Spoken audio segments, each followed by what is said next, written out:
Sí. Entonces, continuando, nos estabas planteando estas dos dimensiones de la relación, eh, digamos, biología-sociedad, ¿no? En la discusión de la salud mental. Y nos planteabas esta dimensión más estructural, ¿no? De esa relación más estructural. No sé si nos puedes ahondar en este punto. Sí, entonces, claro, habíamos visto una relación que es muy explícita entre lo social, la economía, la sociedad, la política, las políticas de salud, la salud, ¿no? Las intervenciones en salud. En el campo de salud mental y también en los otros campos.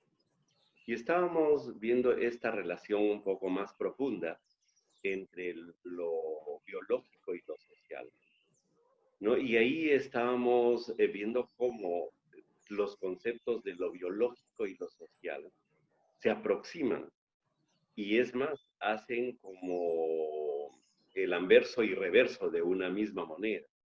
O sea, lo biológico y lo social se juntan prácticamente en lo mismo. Es decir, el ser humano biológicamente es social y lo social se tiene que expresar a través de lo biológico. O sea, es Yes. imposible que lo social se viva fuera del cuerpo, por ejemplo, ¿no? Entonces, lo biológico y lo social son simplemente como entradas a la misma realidad compleja. Un elemento en el que podemos notar esta relación tiene que ver con la estrategia vital del ser humano, ¿no? El ser humano, digamos, si lo vemos como un individuo, ¿no? Como dice Maturana, seríamos algo así como un, un carroñero de tercera generación, ¿no? Como individuo. Es decir, si nos ponemos en una escena, por ejemplo, en una jungla, en una escena de animales cazándose unos a otros y ahí un ser humano individual solo, seguramente no sería el primero en comer a la fiera o al animal que se caza. Seguramente sería de los últimos, ¿no? Se quedaría con los huesos, ¿no? Entonces, la fuerza, la potencia, la capacidad adaptativa está en esta diferenciación, en estos roles diferentes que puede Y en la asumir, organización. ¿no? En la organización. Vemos algunas especies, todas las especies, o bueno, muchas especies, las especies superiores se organizan en roles, pero estos roles son como un pequeño número de roles. El ser humano tiene una gran diversidad de roles. Entonces, en el ser humano la diferencia es muy importante, la diferencia de unos con otros. Entonces, por eso es que estamos adaptados, digamos, para reconocer entonces, por ejemplo, una diversidad de rostros y para ser muy diferentes. Pero tenemos una fuerza como para diferenciarnos, pero también hay una necesidad de integrarnos, porque si nos quedamos aislados, entonces no funcionamos como una organización y nuestras posibilidades adaptativas son mínimas. Entonces los seres humanos, por eso es que vivimos también en grandes grupos, porque estamos muy especializados. Cada uno hace cosas muy buenas, pero pocas, y tenemos que complementarlo. Y esa es la estrategia básica de vida. Es decir, la estrategia biológica, la estrategia de vivir, se basa en lo social. La estrategia de vida es social. Y esto va, por ejemplo, con el tema del amor, por decir, ¿no? Como este sentimiento, esta emoción que te instrumenta a cuidar a los otros.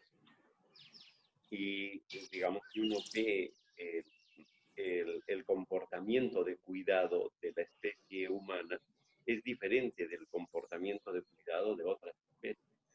Y tiene que ver con el hecho de que el ser humano, o sea, necesita un tiempo más grande de cuidado proporcionalmente a lo que ocurre en la vida de otras especies. Y es que el ser humano, o sea, nace, digamos, eh, con una dificultad de adaptarse a la vida física rápido y requiere el cuidado de alguien, ¿no? Porque el ser humano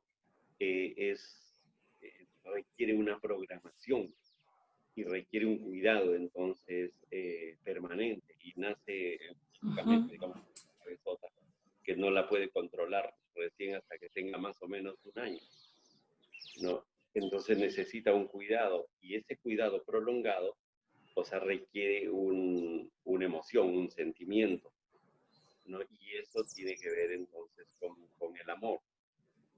De tal manera que, digamos, los sentimientos, los pensamientos, las conductas, todo tienen de alguna forma que ver con la sobrevivencia, con el vivir.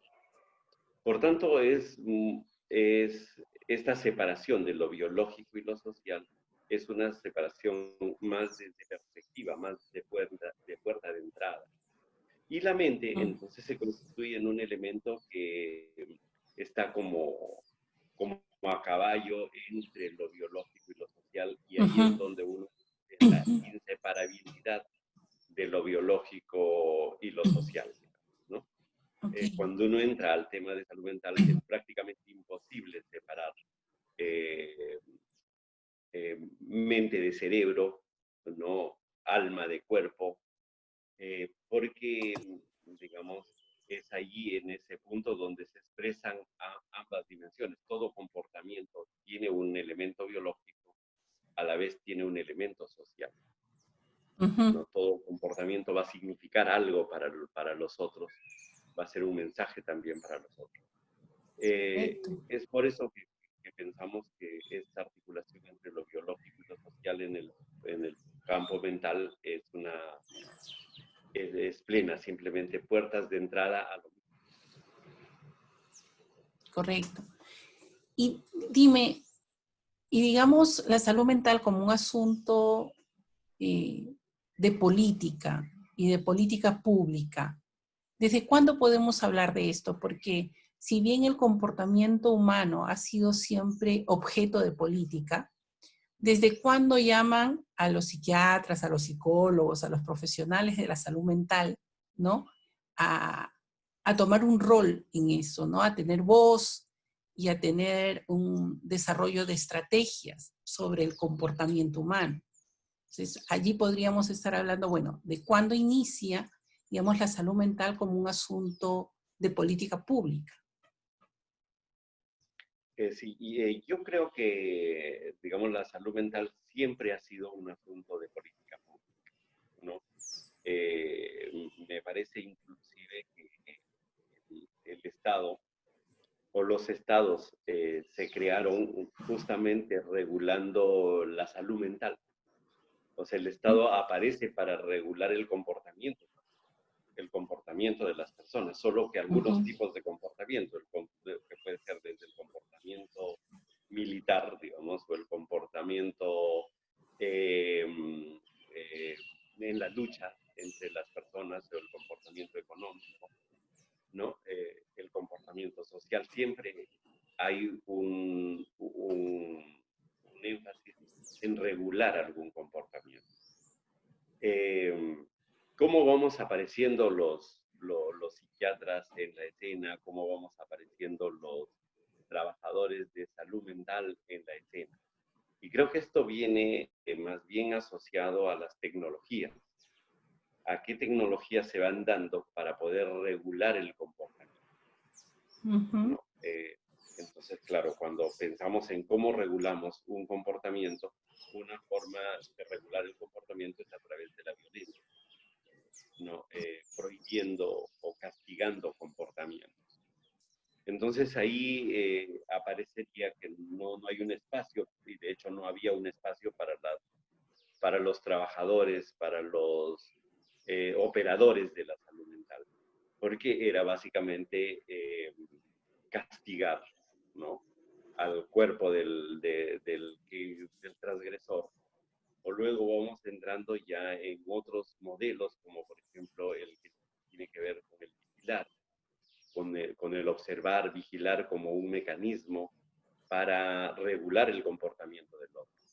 En ese Ujú. tema de vigilar, observar, van a participar muchos agentes, ¿no? Entre ellos, sí, pues, por ejemplo, los profesores, los policías, ¿no? También los médicos, las enfermeras, los profesionales de salud van a ser operadores de la disciplina social. Evidentemente ahí entra con fuerza también la figura del psicólogo, del psiquiatra, va apareciendo como este agente que puede facilitar esta regulación. En términos de salud mental, uno de nuestros primeros dispositivos, digamos, con el que podíamos actuar para regular el comportamiento de las personas, especialmente de las personas que entraban en comportamientos eh, Anormales, desadaptativos digamos. o en la sin razón, Yes. ¿no? O la dificultad para controlarse a sí mismos, ¿no? Usamos todos estos mecanismos de disciplinamiento en algo que le llamamos el manicomio. El manicomio era un espacio en el que se gestiona la rutina de la persona. O sea, todas las rutinas se administran, se regula sus movimientos, los espacios por donde circulan, una observación permanente, intensiva, y de esa forma logras regular, reducir esa, ese comportamiento errático, ese comportamiento disfuncional. Sin embargo, esa es una de las tecnologías que usamos porque no había otra, ¿no? También fuimos usando algunas tecnologías de carácter biológico, ¿no? Que era, por ejemplo, tenía que ver con, por ejemplo, con producir una convulsión, porque al producir una convulsión, lo que se generaba también es un efecto biológico que luego terminaba un poco regulando algunos de estos comportamientos, por decirlo así, ¿no? Eh, Sin embargo, luego van apareciendo los psicofármacos, ¿no? Y Pero los ¿cómo producías psicofármacos, la convulsión con los electroshocks? sí, era con el administrar dosis pequeñas de electricidad, ¿no? Hasta desencadenar una convulsión. Ujú. Entonces, eso, pero habían otras cosas también, como por ejemplo, era producir una situación casi de coma con la administración de insulina, por ejemplo, ¿no? Wow. Entonces hubieron muchos mecanismos que ahora resultan Aberrantes, ¿no? vistos así como cruentos y aterradores, ¿no? Porque así era un poco la medicina en general, ¿no? Por ejemplo, también si hacemos la analogía que iba pasando en la cirugía, ¿no? En la cirugía que ahora podemos ver también una cirugía pues así totalmente limpia, ¿no? Eh, a través de esta cirugía Laparoscópica. laparoscópica, por ejemplo, Ujú. y cada vez menos invasiva. O sea, como ahora se puede operar un tumor en Limpia. el cerebro entrando por una arteria, ¿no? Y dejando un pequeño, ni siquiera un orificio, ¿no? Entonces son cómo ha ido evolucionando las tecnologías.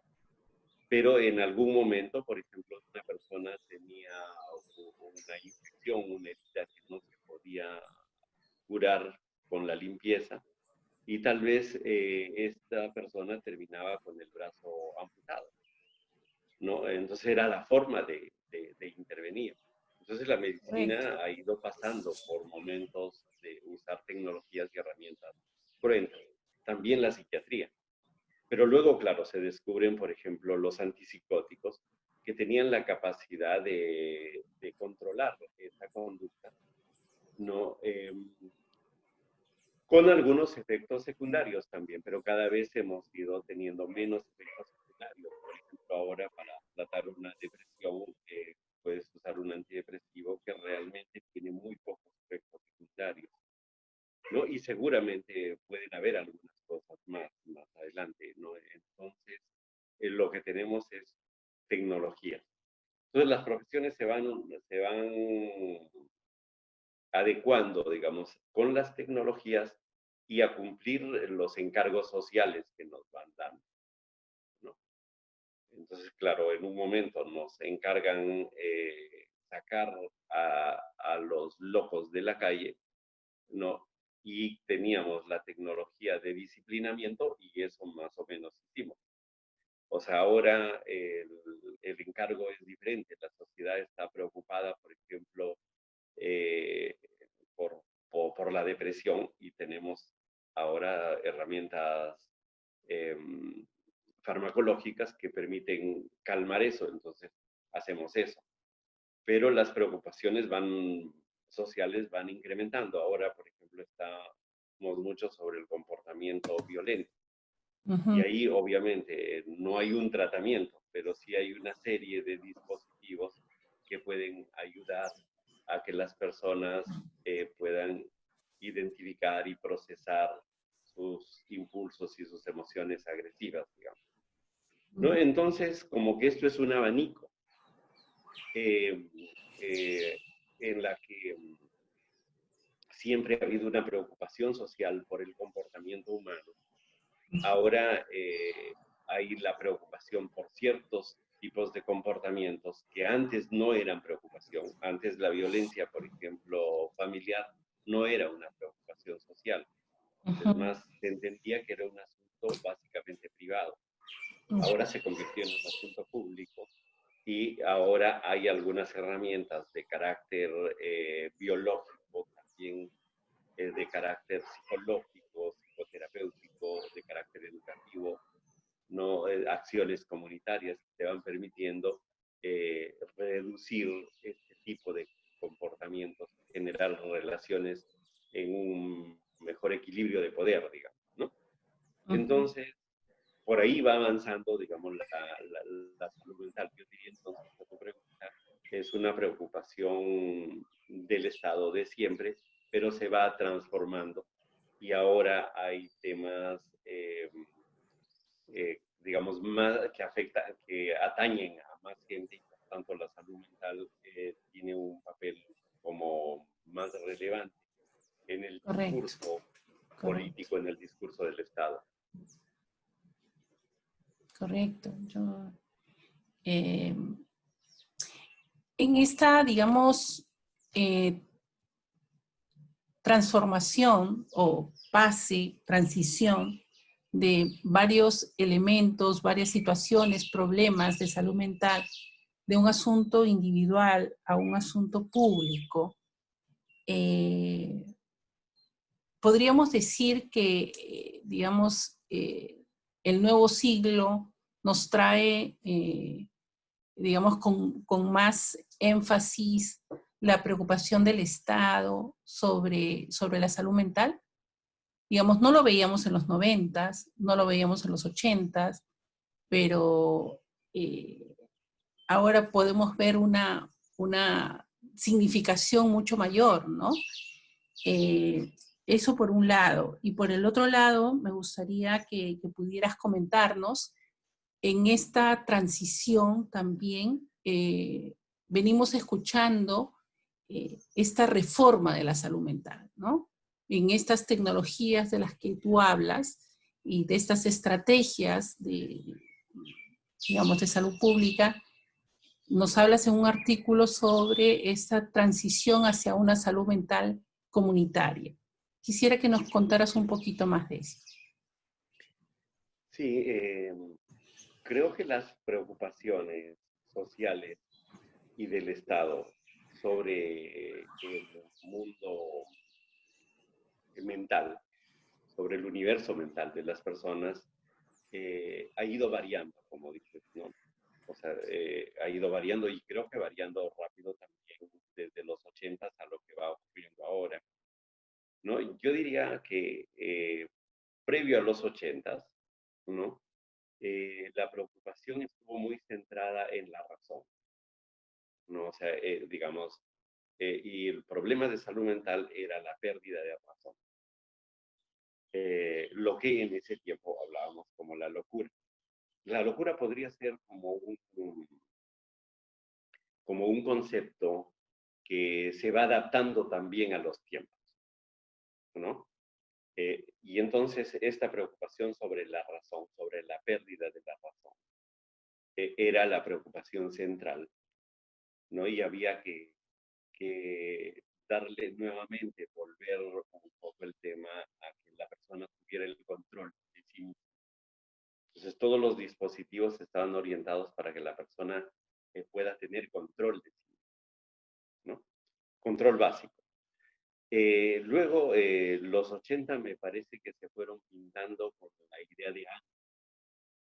O sea, la preocupación central era el ánimo de las personas. Las personas, ahí aparece entonces como un principal tema, la depresión, ¿no? Y aparece también, va apareciendo el trastorno bipolar como una preocupación central, ¿no? Porque tiene que ver con el ánimo, que tiene que ver con las ganas, con la energía que uno le va poniendo a hacerla, para hacer. O sea, el ánimo tiene mucho que ver con el hacer, que tiene que ver con el producir, que tiene que ver con el consumir. Creo que en la última década, ¿no? El énfasis va viniendo más sobre la emoción.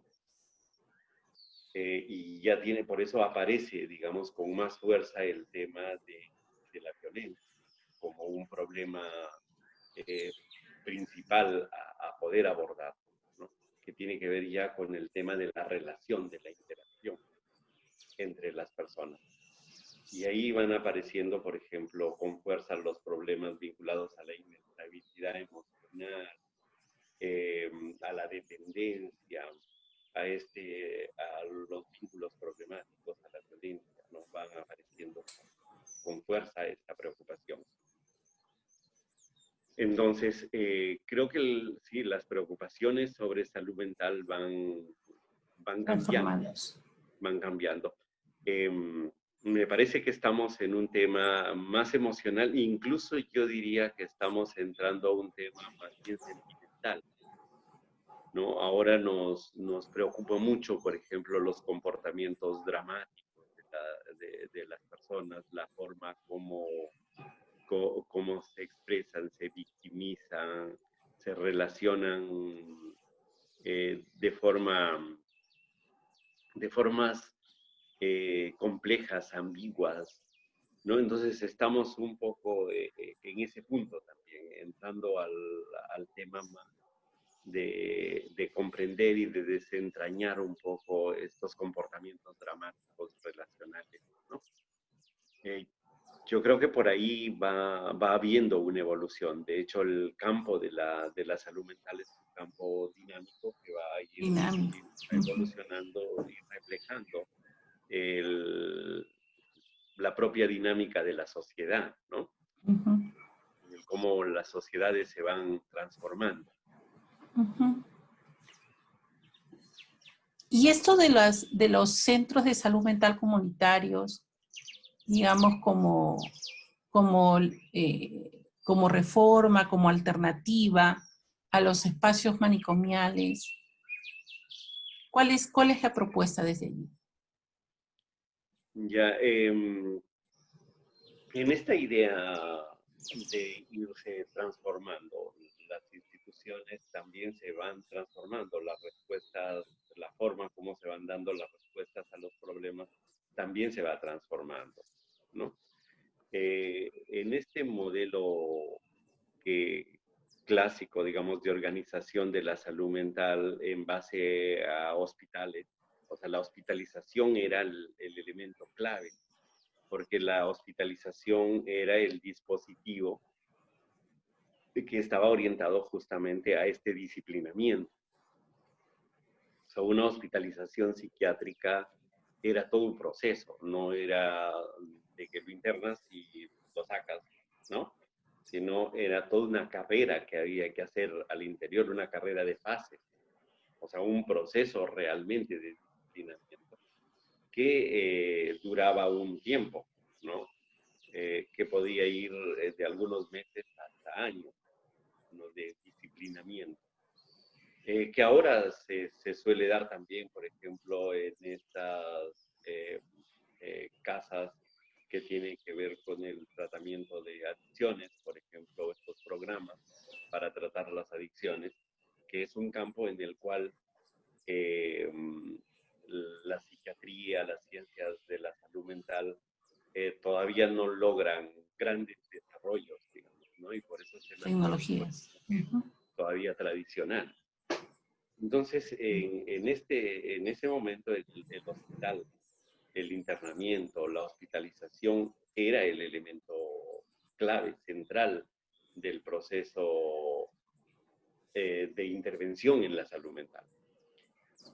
Sin embargo, ya con las nuevas tecnologías, tanto psicoterapéuticas como farmacológicas, esto va perdiendo utilidad, ¿no? Y ya es posible que podamos trabajar fuera del espacio hospitalario.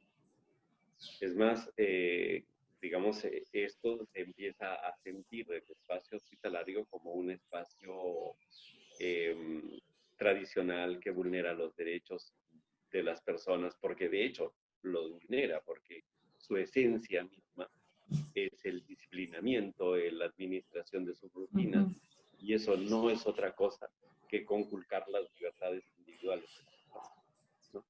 Entonces, por tanto, su esencia misma es vulneradora del derecho a la libertad, de los derechos individuales. Entonces, ese sistema ya se va haciendo innecesario, va perdiendo eficacia, ¿no? Porque van habiendo otras tecnologías. Y yo creo que esto es un elemento clave que va a disparar una necesaria actualización de las formas de intervenir en salud mental. Y es así que, de hecho, es largamente más eficaz una red de centros de salud que unos cuantos hospitales, porque hasta en costos, digamos, implementar un hospital, si ahora quisiéramos crear un hospital, gastaríamos, digamos, casi el equivalente de lo que se gaste en 150 centros de salud mental, ¿no? Entonces, esto sería absurdo que ahora, en el momento actual, pensáramos en crear un hospital psiquiátrico. Esa es una dimensión importante que tiene que ver entonces con... La y que dimensión también, operativa. claro, que es un plano operativo de la reforma, Desconcentración, digamos. que sería como una desconcentración, que sería el poner servicios de salud más pequeños, más cerca a las personas, más cerca a las comunidades. Ese es un plano como lo decimos, operativo, que es claramente costo-beneficio superior, ¿no? Que permite un mejor acceso de la población a servicios de salud. Sin embargo, el tema de salud mental comunitaria va un poco más allá. Sí, tú en alguna entrevista o te he leído, nos hablabas de cómo este enfoque de salud mental comunitaria también tiene que ver con una democratización del saber, ¿no? Nos hablabas de cómo, digamos, este giro de la salud mental nos propone una relación más paritaria entre el saber médico y el saber de la comunidad. ¿Nos podrías un poquito hablar de esto? Sí, este desarrollo de tecnologías para intervenir en el campo de salud mental, de alguna manera supone que se van generando grupos especializados en el trabajo de la salud mental. Entonces van apareciendo los especialistas. Entonces el psiquiatra es un especialista y el psicólogo es otro especialista. Somos, digamos, los especialistas por excelencia en el campo de salud mental, ¿no? Y desde ahí podemos intervenir y cambiar la salud mental, cambiar la mente de las personas, la forma como está funcionando la mente de las personas. Evidentemente, esta manera de pensar, ¿no? Es una manera de pensar propia de la modernidad, ¿no? La modernidad es la experiencia que nos lleva a especializarnos. O sea, cada uno tenemos una especialidad. Pero también la modernidad basada en el positivismo, digamos, supone la presencia de sujetos y objetos, supone una profesión que tiene un objeto y que conoce ese objeto y que lo puede transformar. En este caso el objeto es la mente, ¿no? El sujeto, el profesional, puede comprender cómo funciona la mente de alguien y encontrar cuál es la falla y buscar acomodar esa falla. Es más o menos el paradigma del relojero, digamos, que es el paradigma de la modernidad, el paradigma eh, positivista, el paradigma de la industrialización también, ¿no? Que tiene que ver entonces con que reconocemos cuál es toda situación tiene Daño. un problema que es un problema de funcionamiento, que tiene una causa, intervenimos la causa y resolvemos el problema. Este paradigma supone entonces que hay una persona que tiene los problemas y una persona que tiene el saber sobre los problemas. Y genera un encuentro en el que uno va a contar sus problemas y el otro va a entenderlo. Una vez que lo entiende, encuentra la falla y ejecuta una serie de actos, ¿no? Para transformarlo, pasando del lado de la enfermedad al lado de la salud. Sin embargo, ese modo de pensar, ese modo de entender, tiene falla, ¿no? Si bien hay una eficacia en muchos aspectos, ¿no? Tiene muchas fallas. Entonces, el especialista generalmente opera con marcos teóricos, ¿no? Por ejemplo, un marco teórico importante en la acción en salud mental es la configuración del síntoma. Entonces, que es una categoría que nosotros tenemos en la mente, la categoría, por ejemplo, la categoría depresión. Para que configure como depresión, tiene que estar triste un tiempo prolongado, tiene que haber perdido las ganas de la capacidad de disfrutar o no tener ganas de hacer cosas, ¿no? Y ahí va configurando el síntoma. Una vez que uno tiene el síntoma, ya, digamos, tiene la base del diagnóstico. Si tienes el diagnóstico, tienes el pronóstico.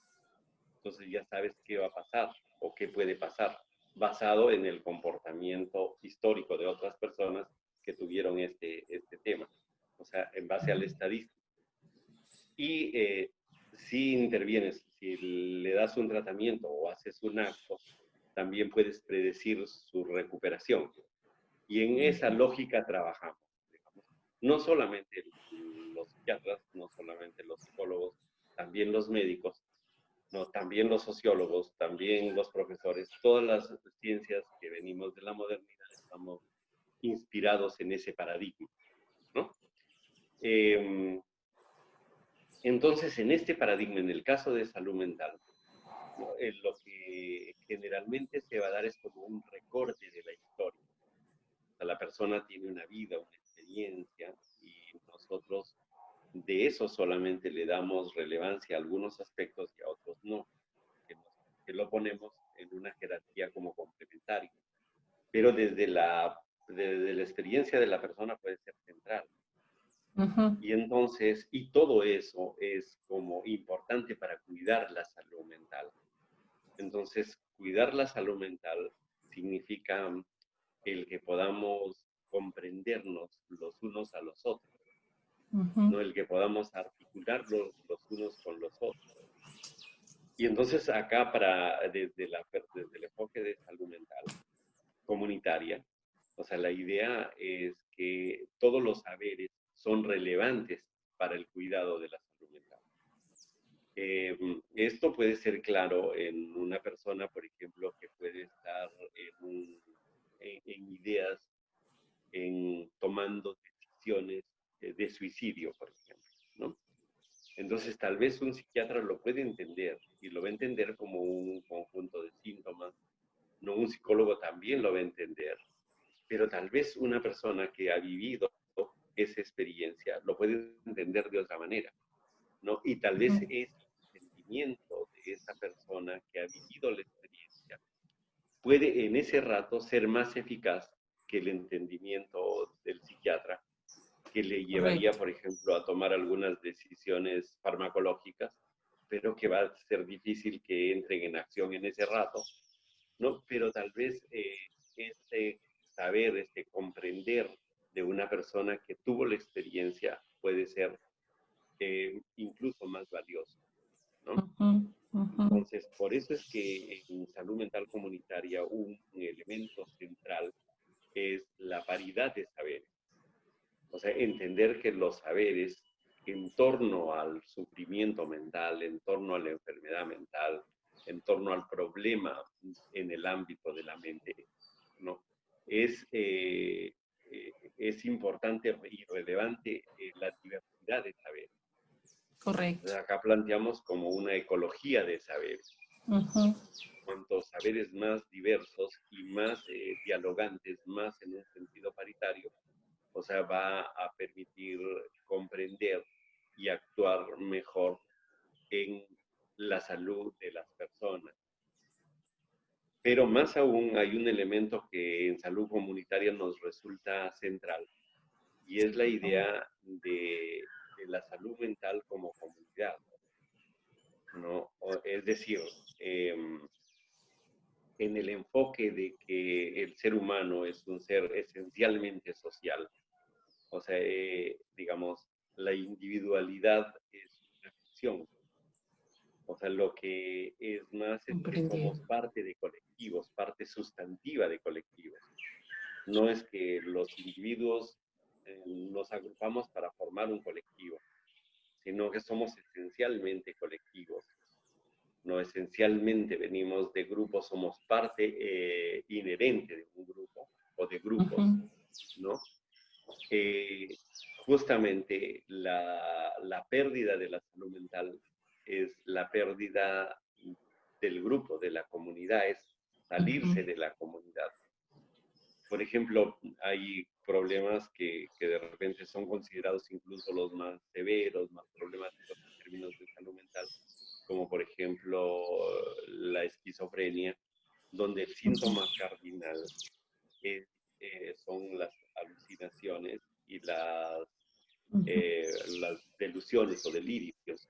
Un delirio o una delusión es una interpretación fuera del mundo interpretativo de la comunidad, o sea, algo que para una comunidad significa, por ejemplo, un acto de preocupación. En en el mundo psicótico esto podría significar una amenaza, ¿no? O las personas podrían estar como incluso percibiendo y escuchando otras cosas que las personas, que la comunidad no está escuchando. Entonces, es como haberse apartado Ujú. de la comunidad del lenguaje, ¿no? Es como entender otra cosa, es como estar en un mundo extraño y amenazante. Entonces ahí vemos cómo, o sea, la enfermedad mental tiene que ver con esta separación de la Ujú. comunidad. O cuando una persona está deprimida también es como que se sale de la comunidad. Por tanto, la salud mental es la reconstrucción de la comunidad de cada sujeto, Correcto. ¿no? Por tanto, la salud mental es esencialmente comunitaria. A través de la salud mental también es un medio de construir comunidad. Entonces, en este enfoque de salud mental comunitaria, o sea, lo planteamos también como eso, la salud mental comunitaria como un movimiento para construir comunidad, ¿no? Porque es en la comunidad donde en esta encuentro, en esta articulación con la comunidad, comunidad, ya sea la comunidad como familia, como colegio, como trabajo, como barrio, como distrito, como país, es encontrarnos en esa continuidad con los otros, o sea, en esa empatía, en esa resonancia, en esa sincronía con los otros.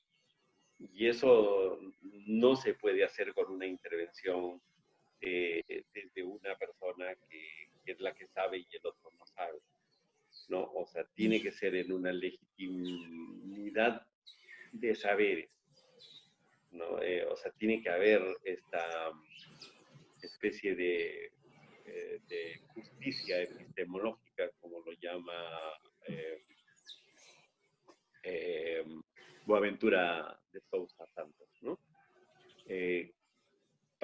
Y entonces como que la salud mental sería eso, un movimiento que nos permite articularnos, integrarnos, sincronizarnos en una equidad y en una ecología de saberes.